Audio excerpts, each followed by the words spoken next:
Origin just home studio reaction. This is another fat electrician video. Winter soldiers OD on a METH becomes unkillable. Aimo Koivunen, I don't know how to pronounce that name. I think I watched this video with one of the channels. I guess it was the animated channel. I'm pretty sure I remember watching this video, which was insane. The video was insane. It's just like straight up comedy, basically action comedy from the Hollywood or something like that. But it's a real shit, right? I'm pretty sure it was some, ice skating past some Soviet or something, if I remember correctly. I don't remember that much about that video, I guess, or was that a brief video? I don't know. But yeah, fat electrician obviously is gonna describe it the best way he can. So yeah, it's gonna be fun, I guess. Meth, basically methamphetamine. I guess it. As far as I remember, it's like similar to cocaine in a way that it just increases all your senses. Right? It just increases dopamine, it increases all the brain activity, basically opposite of opioids and things like that. So basically they will just make you more active. The closest thing I can think of is like Psycho from Fallout, I guess. Right? Something like that. That is why I think they gave the soldier all this shit. But yeah, obviously it will have its own side effects, right? Reality starts to become a bit detached if you have high doses of it, which I'm pretty sure that's what happened here. OD, so I guess, yeah. So let's watch this one. Remember, people, if you like my reaction, don't forget to subscribe so I know which type of videos to react to more. Check out the reaction, there's a link in the description. And yeah, let's do it. Military Special Forces guys doing meth while skiing. Did I get your attention? Today we're talking about Aimo Koivunen, the Finnish Special Forces soldier that took his entire unit's supply of crank and then proceeded to troll the Soviets and himself for 2 weeks about it. Before this video gets too far off the rails, we do have a sponsor, and that sponsor is We the People Holsters. They probably have the best quality to price ratio for any holster company on the market. Here's mine. It came with the clip and in the fancy gridline Kydex, and it cost $57, which is like half of what any other company was going to charge you. If you wanted to check them out, I'll have a link and a discount code down below. Let's get to this story. March 18th, I mean, look, there were cough syrups, right? Way like 1910s or something that are like, what is it, cocaine or heroin, something like that, which I'm like, I don't know why, but okay. I guess, some of the Sudafeds or whatever makes you like, down, I guess, in a way, right? So like, they use cocaine or something to, have them be more upbeat or something. I don't know what that shit was. Pretty sure they didn't know the effect of it at the time. 1944, Aimo and his friends, a small group of Special Forces Finnish soldiers, have just finished conducting a 3-day-long ski patrol and are returning back to base when they are ambushed by somebody an entire platoon like of this. Soviet soldiers. They have nowhere near enough men to fight back. They have to retreat and get away. In order to do so, they go off the beaten path and attempt to blaze their own trail through unpacked snow. Aimo, as fate would have it, would be the point man, having to do the majority of the work as far as beating down the unpacked snow goes. Now, they've been out skiing for 3 days straight. Everybody's exhausted, but the level of work that Aimo is having to dish out is almost unbearable, and he's unable to set a pace that is going to allow them to escape. And the Soviets are catching up. So Aimo decides to take the high road, reaches into his pocket, and pulls out a bottle, and inside of that bottle is all of his and his buddy's supply of Pervitin. Aimo had been given all of it because everybody knew that Aimo didn't care for taking Pervitin, and this meant that Aimo would keep it safe and nobody else would dip into it when they weren't supposed to. And if you don't know, Pervitin is the German miracle drug that came out in 1938, also known as meth. And just to be clear, this isn't like Jesse Pinkman cooking it in the back of a van, putting chili powder in it. This is high-quality pharmaceutical-grade nose torque, okay? This is inhalable horsepower, and this man's about to take some. Goddamn right. So Aimo pops off the lid and he wants to dump a single pill into his hand, which is the recommended dose. The problem is the Pervitin has been sitting in his pocket, half of it warm against his body, the other half getting cold against the outside of his jacket, and it is now congealed into one gigantic meth nugget, and the whole nugget falls into his mitten. He's unable to break off a singular piece because, well, he has mittens on and he doesn't have the dexterity, so he says, fuck it, and eats the entire nugget of meth, which was roughly 30 pills at one point. Okay, oh shit. So okay, because of the cold and hot shit, it just became this kind of like, anybody eats like a pre-workout supplement would know that this kind of like a heat and cold moisture shit could ruin things, right? So it just became one fucking ball. Okay, I didn't know that. That is insane. And he's just like, okay, everything's fucked anyway. And imagine being like basically in ice like that, skating around trying to escape Soviets or whatever at that point. They're like, oh fuck, I don't care. What surprises me, how the fuck did he eat that much and didn't OD, like completely like dead type of thing? Is meth really like has a high tolerance of that? Like even if you take that high, we're probably gonna be fine or something. Because I'm pretty sure if you take a lot of that stuff, I'm pretty sure it's gonna be strong enough. Like he said, it's like a military grade type of blue stuff, whatever, right? So how the fuck he didn't get OD'd? Fast forward like 45 seconds. Aimo feels incredible. He is a new man. He has gone from dragging ass to tripping balls, and he has had a life-altering revelation that he's been put on this planet to do two things and two things only, and that is to outrun the Soviets and steal catalytic converters, and those aren't even going to be invented for like another 35 years. So guess what we're doing? We're outrunning these Soviets. This man begins blazing a path through unpacked snow quicker than anybody ever has, ever. And the Soviets are just watching these guys take off like a rocket. Like on skates. They've gone to plaid. Over the course of the next hour, they managed to outrun the Soviets so bad that they just gave up. So they finally stopped, they regrouped, they wanted to see if anybody had been shot, they wanted to make sure everybody was doing okay before they carried on with their mission and journeyed back home. At that point, Aimo did not sit still. He is pacing, he's walking around, he's talking to himself, and that's when his buddies realized, oh boy, Aimo is higher than draft pussy on a fucking extension ladder, we gotta do something. So they just... Okay, so if somebody invents some time machine, right? I mean, if there's something like, okay, you shouldn't mess with that, basically timeline, it might ruin the future, whatever, fine. Somebody should put GoPros on everybody, basically. Everybody's skating and shit, right? Just capturing the fucking moment. That would be so insane. Imagine, like, this guy basically, Aimo or whatever, just over and just skating past everybody. Just thinking, makes me think, what those ridiculous videos on YouTube where they're so doing ridiculous things, you think like, oh my God, he's going to die. How is he doing it? This would be similar like that.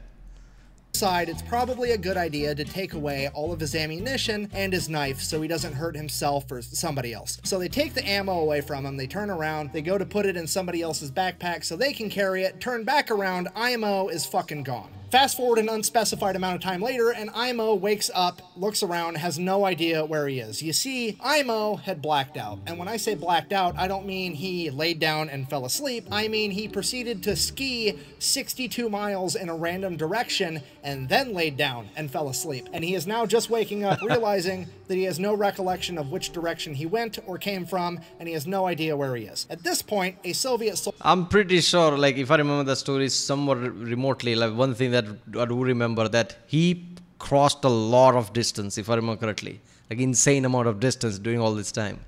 Soldier hops out from behind a tree and begins shooting at Aimo. Aimo panics, gets to his feet, grabs his gun, lifts it, fires at the Soviet soldier, click, fuck. His friends had taken all of his ammunition. So he grabs his empty gun and throws it at the Soviet soldier. It hits him and he explodes into a pile of snow. Aimo, what the fuck? Looks up. Oh, it was just a tree branch covered in snow the whole time. He is now hallucinating. So, not really knowing what else to do, he straps his skis back on and proceeds to ski around looking for his friends or anything, really. And after an hour... Is meth the worst drug he could have done? Because... like, this hallucinating shit is, I'm pretty sure, much higher with the meth, right? I mean, that's the one thing I kind of remember. He basically just shoot at a branch and then, oh, what is happening? And he's like surrounded by Soviets, covered by snow all around. This World War is going on. Damn, this is insane. Or two, thank God, he sees his friend's camp off in the distance and they have a fire going. It's all gonna be okay. We're good. He's gonna be saved. So Aimo takes off skiing towards the camp. He's skiing. Aimo skis right into the middle of the camp. Cool guy power slide. Psh. Friends, did you miss me? He looks at his buddies. His buddies look at him. He looks at his buddies. Those aren't his buddies. Those are the Soviets. Oh, shit. Time to go. Aimo takes off again. The Soviets attempt to chase him for a little bit, but I mean, the man is basically tweakers on ice right now. You've got no chance at actually catching him. So Aimo then proceeds to ski until he's tired. I mean, another movie type shit, right? Somebody just hey, friends, miss me, and everybody, literally everybody just, looks behind and just stares at him. Ah, fuck, and he just runs and everybody runs after him. This is insane. And then he lays down and goes to sleep just on the ground outside. He wakes up, it's dark out, he can't see anything, and he realizes, hey, I'm hungry. So he gets a fire going, and then he walks around, grabbing some pine buds and leaves and whatever else he can find, sticking it in his canteen cup, grabs some snow, puts that in there, cooks it over the fire, and kind of mashes it all together in this like pine bud stew gruel type thing. He eats it, he thinks it's fucking delicious, one of the best meals he's ever had because, well, meth. Then he goes back to bed, wakes back up, still full of energy, decides to... Seriously, people need to analyze how brain works and how all the dopamine and shit works, right? Sometimes, like, you're just feeling when you realize, like, some of the things that should make me angry or just, like, not having the sense of satisfaction is giving me this just because this day has been good and I'm feeling good. That's because dopamine, right? That's because all this, like, some people are never happy, right? It's like, oh, he just all this shit, he achieves all this shit, he's never enough, he's still, yeah, because he has like a real problem in his head, like enough dopamine doesn't get released. So just some chemical in your mind, if like there is a variation of how much get released or not, like deficiency or not, or the excess of things, can change how you are as a person and how you live and how you conduct yourself. Some of the hippies who does nothing, just sit around their ass, basically just constantly happy, just doing math and whatever, is because of this. They're constantly feeling like accomplished and fun. Why would they do anything else? So basically something like that. Even if you eat really bad meal, like there's dopamine going on, you feel like that's the best thing ever. He's going to go look for his buddies more. He skis around, he skis and he skis all day long. And then he finds a cabin. He walks up to the cabin, grabs a doorknob. It's real. It's not a hallucination. So next thing, he strips all the copper out of it. No, I'm just kidding. He opens the door because it's unlocked, because this is a tradition in this part of the world where there's, you know, people could freeze to death. You just leave the cabin unlocked in case somebody is in Aimo's situation. You don't want them to freeze to death. So Aimo goes inside. He gets a fire going. Now, because of the meth, Aimo elects to light the fire in the middle of the cabin on the floor rather than in the fireplace because, you know, obviously. He then proceeds to go to bed, and all throughout the night, the fire keeps getting hotter and hotter, so he keeps like shimmying away from it and shimmying away from it over and over again. And then finally, his back hits a wall, and he wakes up and realizes that the entire cabin is on fire. So he's like, shit. So he gets up, goes outside the cabin, puts his back against the wall of the outside of the cabin, and then goes back to sleep. Meth. So Aimo wakes up again. It's dark out. He hears growling off in the distance as there's a pair of yellow eyes staring at him. He looks behind him, the cabin completely burnt to a crisp as these eyes keep getting closer and closer, and there's growling, and out of the shadows leaps Hugh Jackman. Wait, what the fuck? So, sorry, a Wolverine, not the Wolverine. A Wolverine, still, I mean, it's better, but not a lot better, okay? This thing is 65 pounds of teeth, claws, fur, and bad attitude. And this thing will absolutely... I mean, if you're gonna have like one of the best X-Men character named after something, you know it's probably gonna be something fucked up. Otherwise, they wouldn't have named that. So Wolverine in real life is fucked up. Kill Aimo if Aimo lets it. Aimo is now in a fight for his life, so he pulls out his knife and begins fighting a fucking Wolverine while tripping out on meth. He is kicking and punching and stabbing this Wolverine, and he finally gets on top of the Wolverine as he straddles it and plunges his knife into the Wolverine's chest as the life from the Wolverine leaves its body and it falls limp to the ground.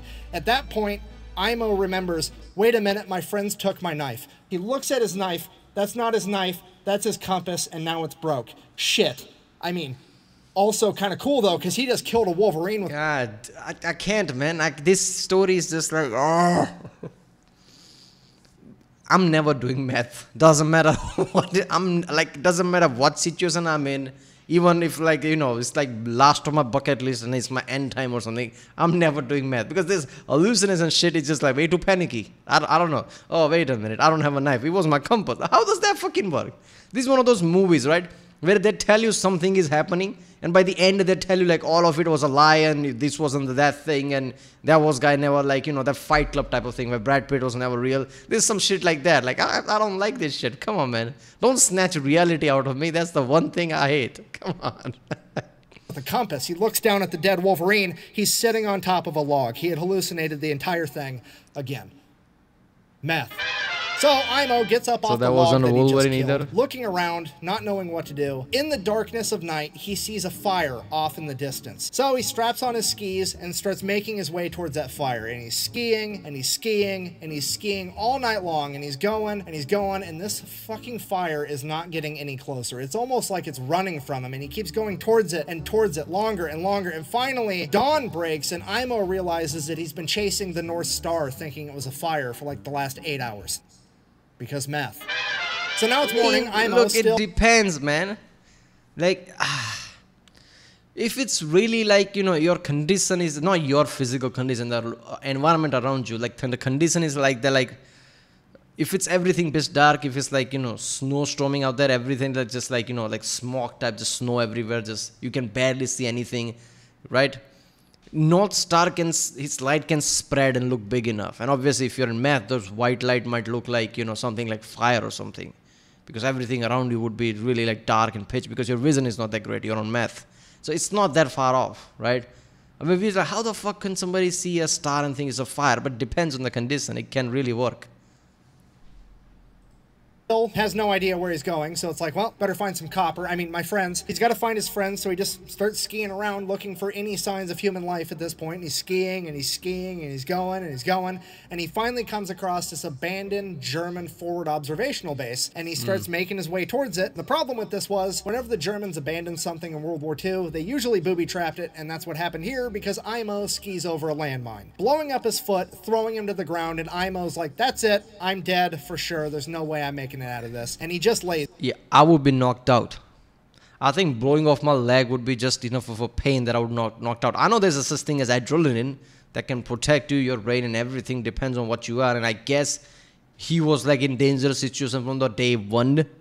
As soon as he joined and he knew he was surrounded by fucked up things when he took the meth and everything, that could give you just enough mentality or a survivor senses is constantly on that if something like this happen, suddenly adrenaline can push in, maybe. I don't know. It just to me feel like, you know, there are always people like I blew off my this and that. It was like an explosion and I was still thinking this and that. How are you thinking anything? First of all, how are you not screaming in pain? How are you not blacked out? Like that's what it happens. You hear about all the time like somebody was, you know, going on a bike, had an accident. His leg literally got tore off or something. They had to do surgery just to put it back on again. What happened? I don't know. I'm pretty sure like I heard some clang and then I was in a hospital. Like it just got blacked out, everything. Not that they were unconscious. They don't even remember it. Like, if somebody could come close to them and talk to them, like, are you in pain, this and then, they can answer. But at the hospital, they don't remember anything. Like, that's how brain works. It just protects you from certain memories. Is there. We have no idea how long he laid there. He said he laid there for a week, but that dude's high as a kite on meth. He could have been there for 45 minutes. We have no idea. But he lays there and he lays there, literally too high to die, and then he just gets bored and he's like, fine, I'll live. And he gets up and he starts walking back towards the base again. He makes it all the way to the building, you know, grabs a doorknob. Well, at least the base is real. The landmine sure as fuck was real. The base better be real. The base is real, grabs a doorknob, opens the door. That's booby trap 2. Blows up in his face, yeets him 30 yards the other direction as he lands flat on his back with the door on top of him. And he's like, Did okay, you just now, say 30 for yards? Sure, I'm gonna die. There's no way I'm making it out of this. I'm done. And he just lays there. He completely gives up and he just waits for 30 death yards? and he's laying there, and 1 day passes, and 2 days pass, and 3 and 4 and 5 and 6, 7 days pass, and he's still just laying there like this is taking forever. And then finally some Finnish soldiers come up and are like, hey, do you want some help? And he's like, holy shit, yeah, that'd be great. So the Finnish guys start making their way over to him, and then Hey, you want some help? I'm fine here. I don't know. I like the scenery. I like getting stuck here. What do you mean I need help? Of course I need fucking help. one of them steps on a fucking landmine, and then the other 2 Finnish soldiers are like, well, we can only save one of you, and we're going to save the guy that we came with. If we get this guy saved, we'll let him know to come back and save you later. Peace, goodbye. And just left him laying there again. So he thinks to himself, maybe if I can survive a couple more days, I might actually make it. Wait a minute, but they're real. Didn't he just say like few days passed on, so I guess he's like off the meth by now, is it, right? I know meth has like a really long half-life or something compared to something like cocaine, but or did he just imagine 5 to 7 days still high on meth? Reality is a bit question at this point. Get out of this. So he starts trying. He gets a little fire going next to him. He starts melting snow in his canteen cup to drink water to hydrate. A Siberian jay at some point lands next to him, and he takes a ski pole and smacks it to death, pulls the Siberian jay over to him, grabs it, and just Ozzy Osbourne's this bird raw, just eats the whole thing, trying to get any amount of calories inside of him. And then after 3 more days, they come back and they save Aimo, and he completely blacks out.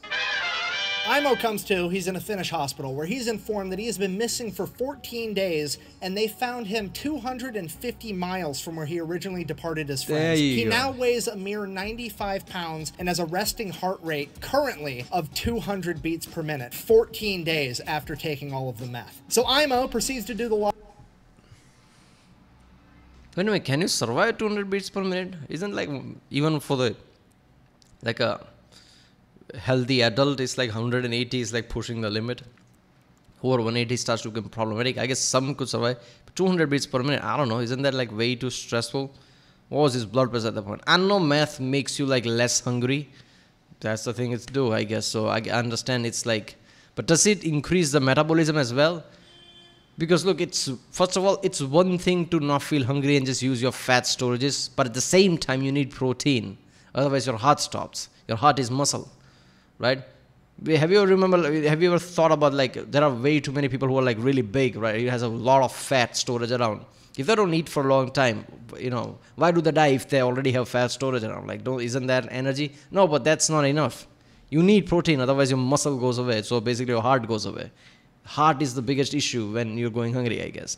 So how is he like that slim suddenly and still somehow survived? Logical thing, makes a full recovery and lives a long, happy life until passing away at 71 in 1989 because he's Finnish and that's just how they get down. Yeah, if you're not picking up what I'm trying to tell you, this man actually may have seen Star Wars, the original series, in theater, okay? Could you imagine him taking his kids to the movie theater just being like, we didn't... Wait a minute, wasn't Star Wars at 78? Where was Star Wars? Didn't he say he died at 71? I'm trying to tell you.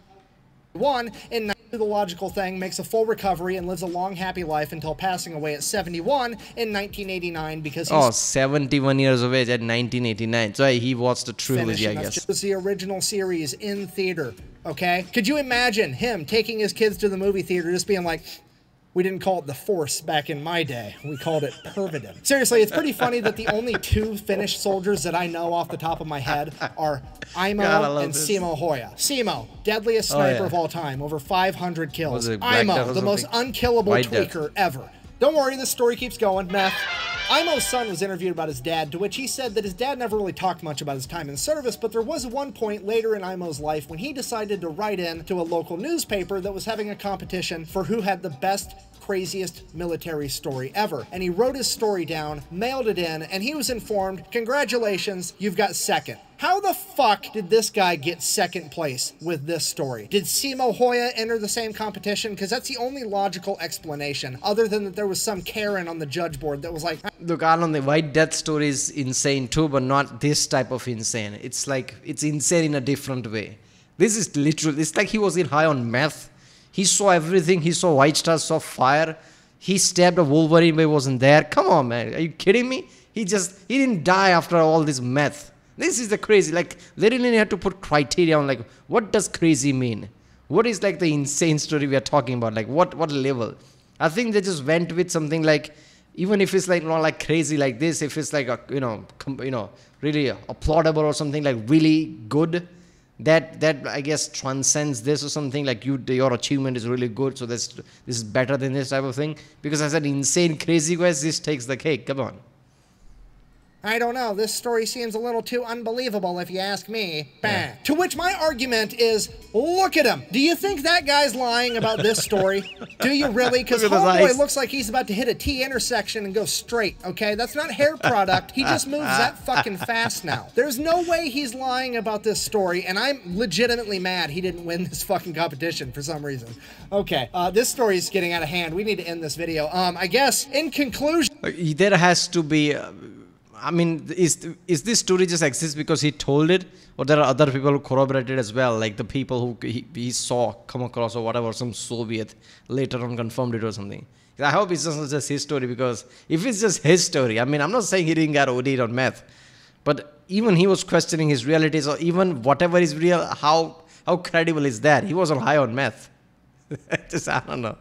It's important to bear in mind with how incredible this story is that Aimo is the exception and not the example. You should not do drugs because they are in fact bad for you. Okay? Insanely don't do drugs. Also, don't fight the Finnish in winter in Finland where they have home field advantage. It's just a bad time. Anyways, that is also thank you for watching. insanely Best bad. ways to support the channel is go buy some merch at thefatelectrician.com. Quack bang out.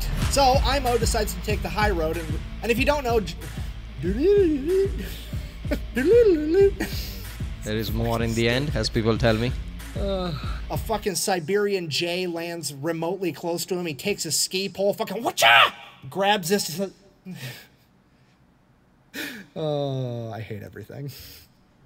I mean, he was going hungry. He doesn't care how great a thing is.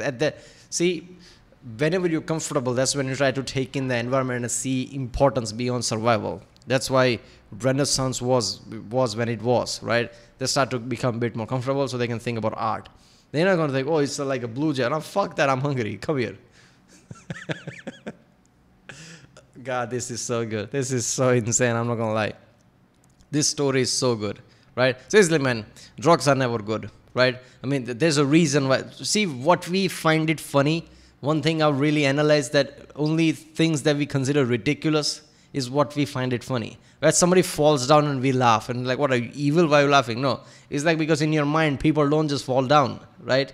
It's like that's ridiculous thing to, basically even consider. Even though when you really think about it, like, what am I talking about? But your immediate, brain response is basically that. That's your immediate reality. Like, people don't just fall down, they walk, right? People are not known for falling down. So when somebody falls down, that's like, that's something that doesn't happen. So your mind sees as ridiculousness. That's why you laugh. That's how it all works, right? So whenever you see things like that, you laugh because this is insane in the first place. You should never do math or any drugs. That's just fucked up, right? I mean, all the people who takes all like benzodiazepine and things like that because they have to, because all the mental issues and, they already know like how fucked up that is. It's like all of this is just insane. But this, how the fuck he survived? How the fuck did he just take a bunch of meth and somehow survived? Right? You think like at some point he just dropped dead or something. Even with all the fat he lost, how did his heart survive with, close to no food that he was going with? All this story is so good. I love it. Alright, well, that was Winter Soldier's ODs on Meth Becomes Unkillable. Aimo Koivunen. I can't. But channel The Fat Electrician. If you like my reaction, don't forget to like, subscribe, and I'll see you next time.